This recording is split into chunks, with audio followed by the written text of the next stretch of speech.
Bienvenidas, bienvenidos a Paraninfo, un espacio para construir conocimiento. Estamos en vivo a través de la pantalla de Litus, el canal de la Universidad Nacional del Litoral, con 18 grados de temperatura, una jornada bastante inestable en la ciudad de Santa Fe. Nosotros nos vamos a meter en tema, edición número 3 del Paraninfo, y tiene que ver con energías limpias, energías renovables. Vamos a hablar también de hidrógeno verde. Vamos a estar contando las posibilidades de transición hacia energías sustentables respecto de la matriz de energía que tenemos en el país y también en el mundo, ¿por qué no? Vamos a estar hablando con especialistas, con docentes e investigadores de CONICET aquí como invitados y por supuesto también con la participación de los estudiantes que van a hacer preguntas y nos van a meter en tema justamente con energías renovables. Vemos el informe y nos aproximamos al tema.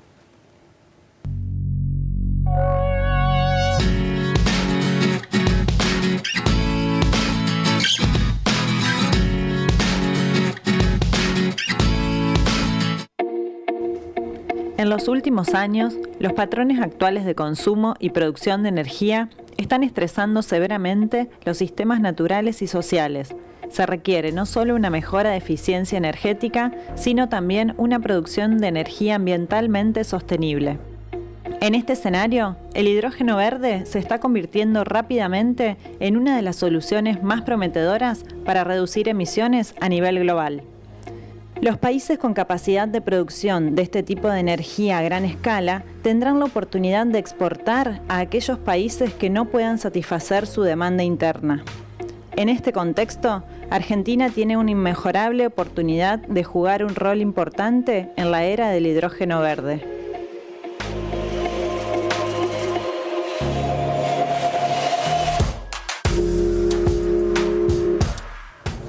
Y ya estamos en Paraninfo, con invitados, por supuesto, vamos a estar dialogando con ellos acerca de energías verdes, energías limpias.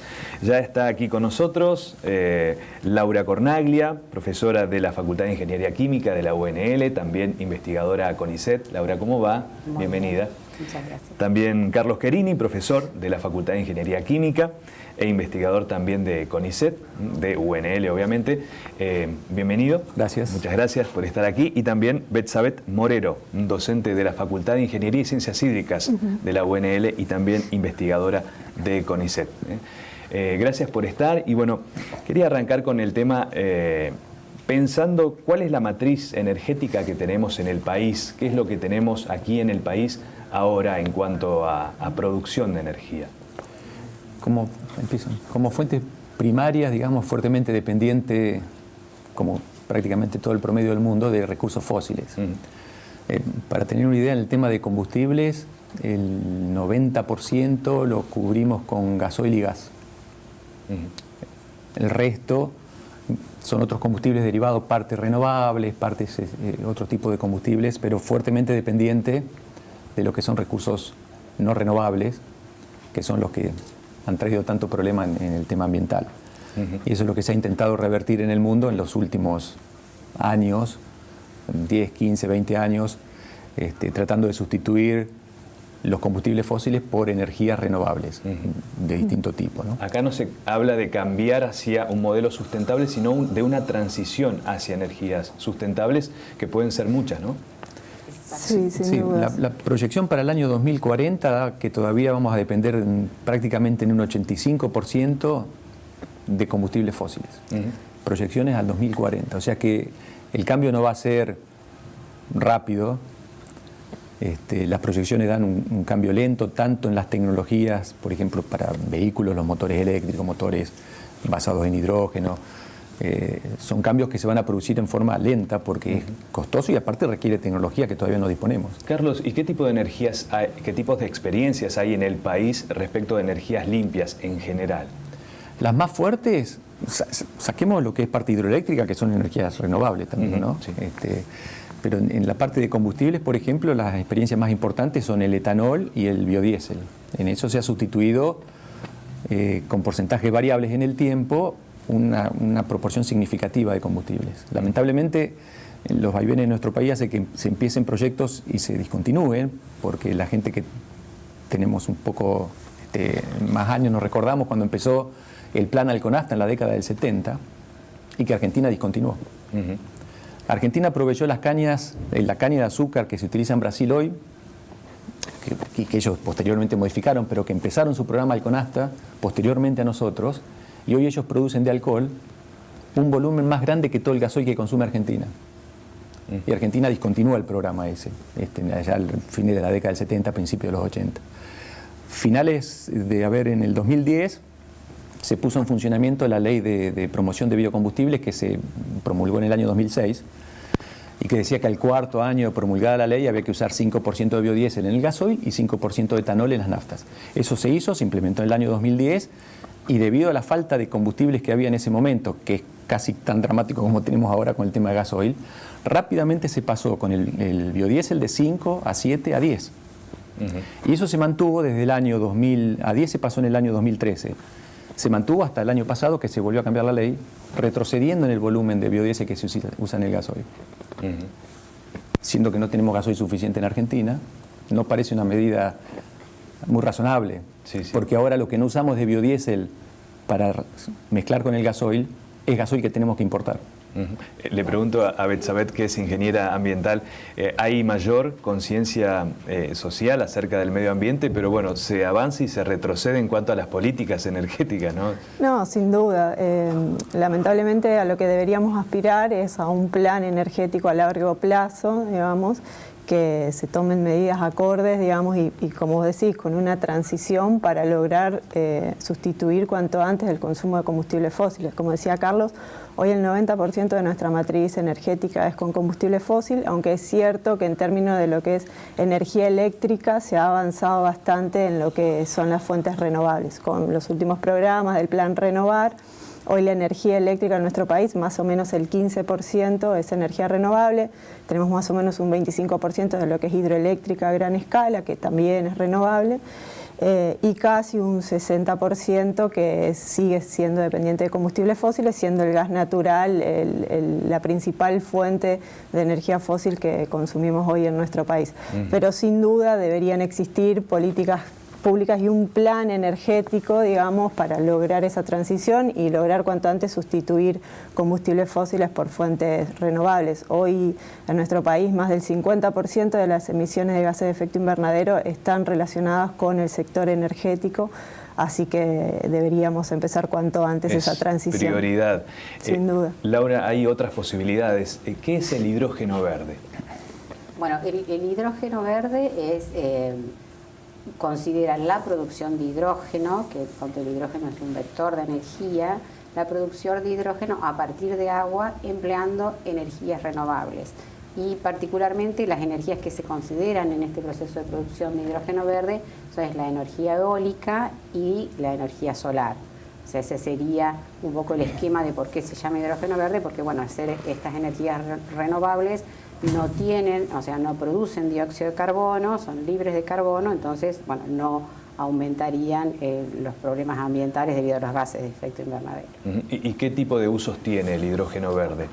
Bueno, el hidrógeno, por supuesto, actualmente se produce una muy gran cantidad y volumen de hidrógeno a nivel mundial, pero ese hidrógeno se utiliza generalmente, actualmente, en la producción de distintos químicos, en la industria petroquímica, en la producción de amoníaco que después se utilizan en la producción de fertilizantes, en la producción de alcoholes.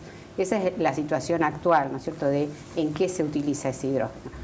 El hidrógeno verde podría también ser utilizado en estos procesos químicos, ¿no? Porque actualmente la producción de hidrógeno se hace a partir de metano, es un proceso ya muy desarrollado y que se implementa a nivel mundial en gran escala. ¿Con combustión? No es combustión, sino a través de un proceso que se llama de reformado. El metano, que es el gas natural, reacciona con el agua para dar monóxido o dióxido de carbono e hidrógeno. Ese es el proceso industrial que se utiliza actualmente. Bueno, como se produce a partir de metano, entonces se produce dióxido de carbono, ¿no es cierto? Entonces, por eso el hidrógeno que se utiliza actualmente no es un hidrógeno verde, sino que lleva a los problemas, llevaría a aumentar los problemas ambientales de emisiones de dióxido de carbono. Entonces, el hidrógeno verde no emite carbón, entonces favorecería esta descarbonización que se está planteando para la producción tanto de energía como, digamos, para todos los procesos, ¿no es cierto? O sea, en realidad, así como decía Betsabel, que la mayoría de las emisiones de dióxido de carbono provienen de la producción de energía, pero hay unas emisiones muy importantes de dióxido de carbono que provienen de las industrias, que provienen de todo lo que sea calefacción, edificios, en los edificios, o sea que no es solamente de la producción de energía. O sea, se utiliza en la industria, se puede utilizar también para el transporte, imagino, ¿no?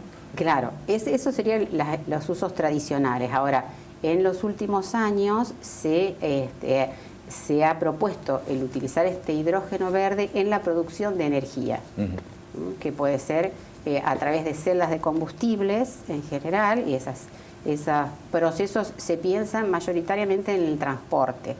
Y en los últimos años los principales proyectos están orientados, por ejemplo, a medios de transporte como trenes, como barcos, o sea, si bien se considera también el automóvil, pero más los medios de transporte ya de mayor porte. Lo que sucede muchas veces con la energía es que no se puede acumular, pasa con la eléctrica. ¿Qué sucede, por ejemplo, con la solar, con la eólica, Carlos?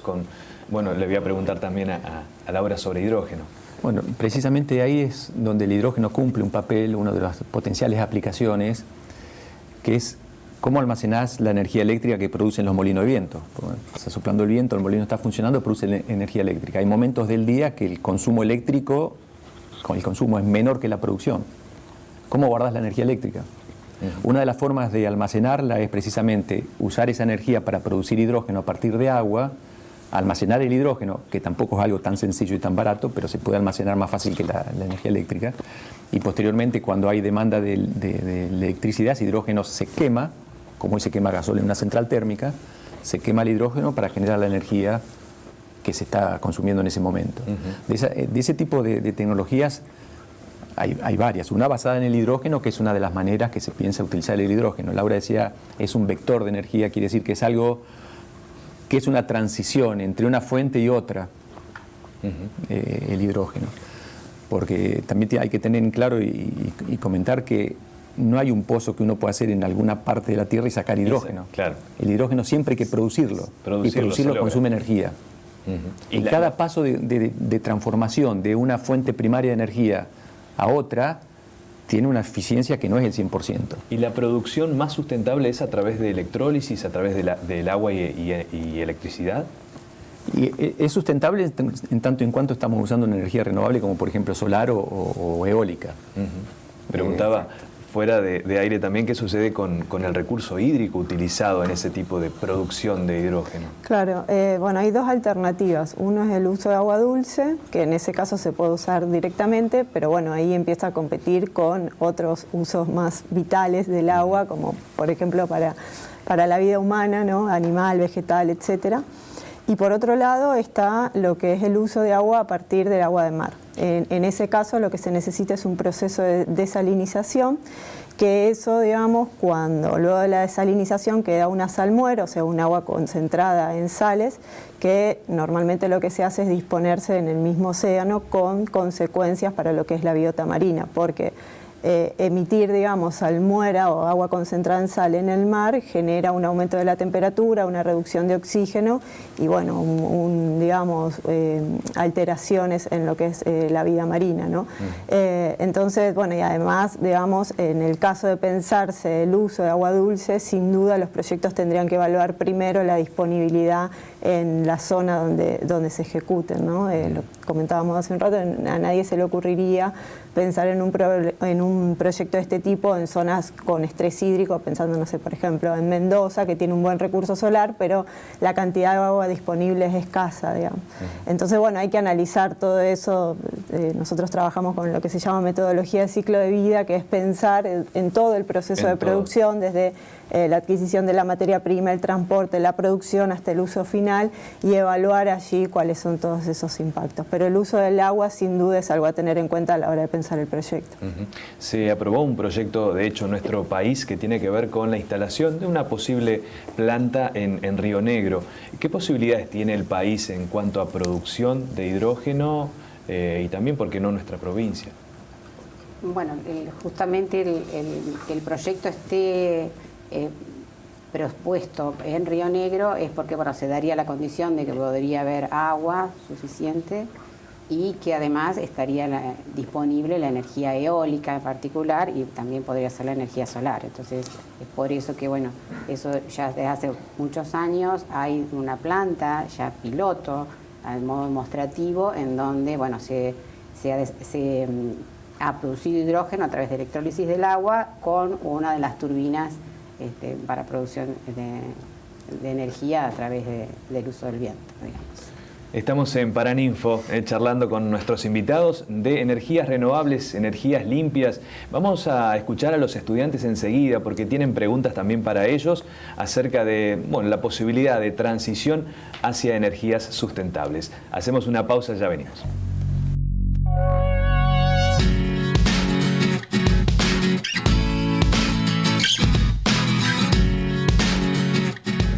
Seguimos en el Paraninfo, un espacio para construir conocimiento desde la pantalla de Litus en vivo. Vamos a escuchar a los estudiantes. Ellos tienen que ver con carreras relacionadas a la ingeniería química y se preguntan acerca del hidrógeno verde, de la posibilidad de energías sustentables, y esto preguntaba.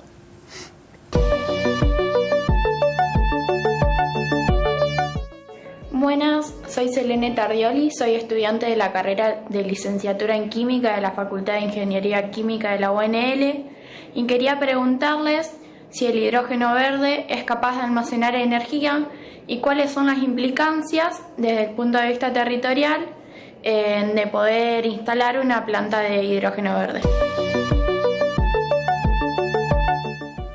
Bueno, hablábamos de que se puede acumular, Carlos, ¿no? Es que precisamente uno de los objetivos, una de las grandes aplicaciones del hidrógeno es almacenar energía para ser utilizado cuando se requiera, ¿no?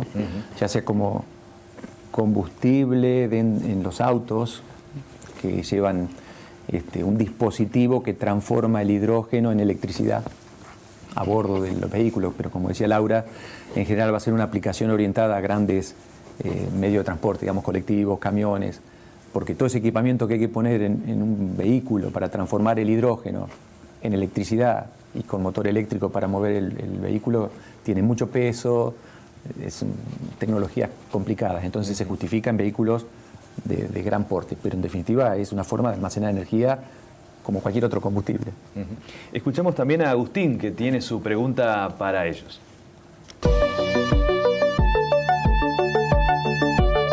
Soy Agustín Villalba, estudiante de Ingeniería Química MAFIC, y mi pregunta era si el hidrógeno verde o la producción de este trae algún impacto en el medio ambiente, y cuál es. Muy bien, ¿tiene algún impacto? Lo veníamos charlando, Betsabe. Lo veníamos charlando un poco, bueno, el agua sin duda es uno de ellos. Después, como comentaba Laura, para producir hidrógeno se necesitan grandes cantidades de energía. Cuando es hidrógeno verde, esa energía es renovable, pueden ser molinos eólicos o energía solar. La generación de energía renovable, si bien reduce las emisiones de gases de efecto invernadero, no es inocua, tiene también sus consecuencias. Por ejemplo, los molinos eólicos en la adquisición del acero, la producción, el transporte, ahí hay impactos asociados. También en lo que es la biodiversidad, con la mortandad de aves y demás, el ruido que genera si está cerca de una localidad, también eso genera impactos. Entonces, a la hora de pensar en la producción de hidrógeno, tenemos que saber que la energía eléctrica que necesitamos para la hidrólisis tiene sus impactos, la adquisición de agua y la disposición final de esa agua, si es a partir de la desalinización, también genera impactos. Y un tercer impacto muy importante que hay que considerar a la hora de la producción de hidrógeno es el uso final. No es lo mismo usar ese hidrógeno en las inmediaciones o cerca del lugar que se produce que tener que transportarlo grandes distancias para su uso final. Por ejemplo, uno de los grandes proyectos de hidrógeno verde que hay hoy en Latinoamérica está en Chile, en Magallanes, donde hay una enorme producción de hidrógeno, casi 1 millón de toneladas anuales, donde el uso, digamos, en general es para la exportación, para el uso en Europa o el país que lo demande. Entonces, a la hora de pensar en todos los impactos del ciclo de vida, hay que considerar también los impactos asociados al transporte de ese hidrógeno, que en general es por buques. Los buques hoy utilizan principalmente gasoil, o sea, combustibles fósiles. Entonces, las emisiones de ese transporte también hay que considerarlas, sobre todo si tiene que trasladarse 15.000, 17.000 kilómetros desde Latinoamérica a Europa, por ejemplo, ¿no? Entonces, bueno, obviamente que cuando un insumo de este tipo se consume en las cercanías del lugar donde se producen, ahí los impactos también tenderían a reducirse. Alexis es otro de los estudiantes que también tiene una pregunta.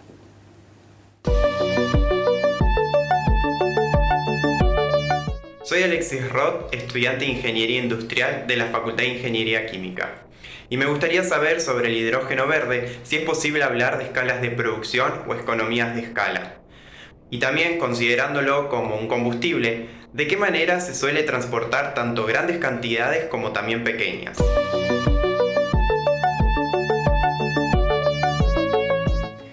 Muy bien. Laura, ¿cómo se puede transportar el hidrógeno? Bueno, el hidrógeno puede transportarse de distintas maneras. Una de las propuestas actuales es a través de tuberías, así como se transporta, por ejemplo, el metano, ¿no es cierto?, desde el sur, ahí se distribuye en el país, poder utilizar esas líneas, esos conductos para transportar el hidrógeno en forma gaseosa, ¿no? El hidrógeno es un gas.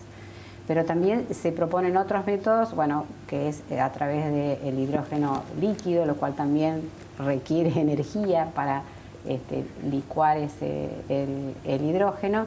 Y otra de las formas que se propone actualmente es transformarlo en algún producto. Por ejemplo, transformarlo en amoníaco, que es otra sustancia, y ese amoníaco puede después, como se encuentra en fase líquida, puede ser transportado en forma más sencilla, pero bueno, ahí también requiere otra transformación y para eso también requiere consumo de energía, ¿no? Entonces, un poco creo que lo importante en todo esto es analizar, bien como decía Isabel, el consumo de energía total del proceso. Bueno, para eso hay, por supuesto, investigadores, gente que trabaja en el análisis de la energía, o sea, del consumo total de energía, no solo en la producción del hidrógeno, sino en el transporte, almacenamiento, porque bueno, todo eso lleva a que el proceso sea viable y que pueda ser realmente un hidrógeno verde.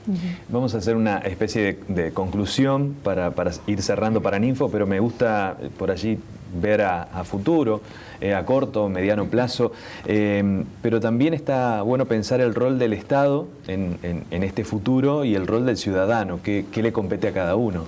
Bueno, sin duda el Estado tiene un rol preponderante, digamos, es quien debería dirigir este proyecto a largo plazo con un plan acorde.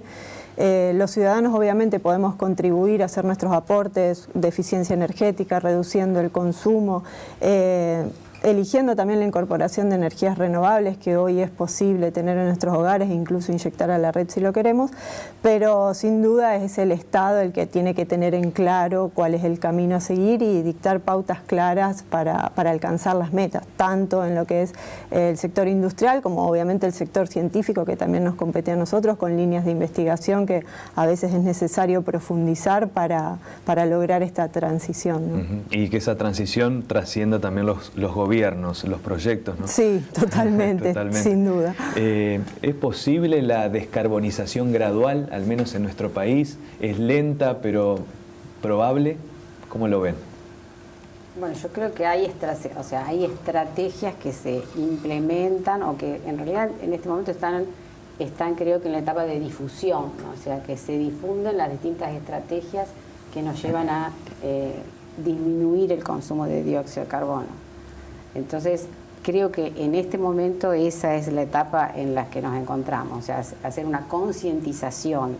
Después, a nivel global, hay distintas estrategias, como hablábamos anteriormente, ¿no es cierto?, para llevar a la descarbonización, no solo el empleo de energías renovables, sino también la eficiencia energética, la captura de ese dióxido de carbono, o sea, capturar, eliminar de la atmósfera el dióxido de carbono de los distintos procesos para producir otros productos de mayor valor agregado. Es decir, hay distintas estrategias. En nuestro país creo que, si bien hay algunas políticas que tienden a estos aspectos, claro, a promocionar estos aspectos que todavía no son tecnologías probadas que se están llevando a cabo en algunos casos.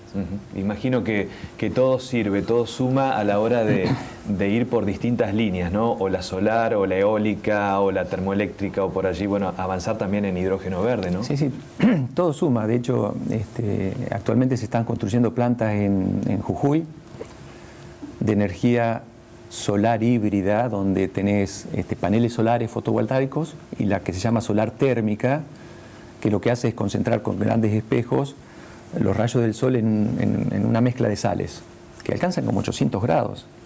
Esas sales se funden y almacenan el calor como sales fundidas. Durante la noche, cuando ya no se puede generar energía eléctrica por la fotovoltaica, ese calor almacenado en las sales fundidas se utiliza para generar vapor de agua y la electricidad. Y eso es todo renovable, todo basado en la energía solar, generando simultáneamente energía eléctrica y térmica que posteriormente se convierte en eléctrica. Esa planta la está construyendo INVAP, diseñando INVAP.